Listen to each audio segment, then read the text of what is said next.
segundo o Espiritismo, segundo o Livro dos Espíritos, de Não é o certo, Evangelho, né? O não? Evangelho, né? Acho Segundo que o Espiritismo. No seu capítulo 16, item 7, no último parágrafo, Kardec fala que a missão do homem é trabalhar pela melhoria do globo.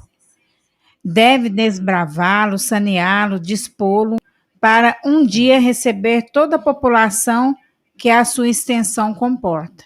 Por isso mesmo, as relações de povo a povo tornam-se uma necessidade.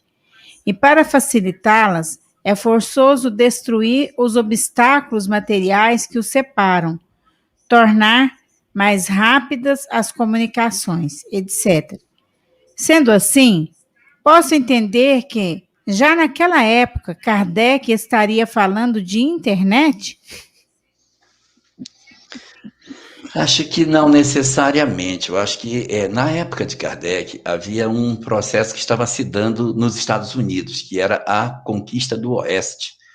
E você tinha aquelas cordilheiras que impediam que as diligências chegassem ao Oeste, que a gente conseguisse acessar comunidades que ficavam muito isoladas. Então era preciso que essas barreiras fossem destruídas.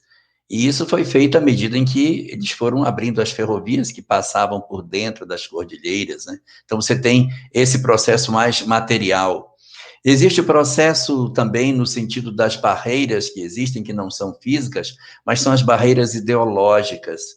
Muitas das dificuldades da integração entre as nações não estão nas barreiras físicas que elas possuem, mas nas barreiras ideológicas. Nós temos determinadas nações que elas têm uma dificuldade muito grande de pensar como pensam os outros que estão em seu derredor. Então, eles se fecham na sua cultura, se isolam e dizem, não, você é estranho à minha cultura. Então, essas barreiras, elas precisam ser quebradas. Na época de Kardec, enquanto acontecia essa conquista lá na América, no processo de colonização que estava acontecendo da Europa em relação à Ásia e à África, nós tínhamos umas barreiras enormes que dificultavam a comunicação.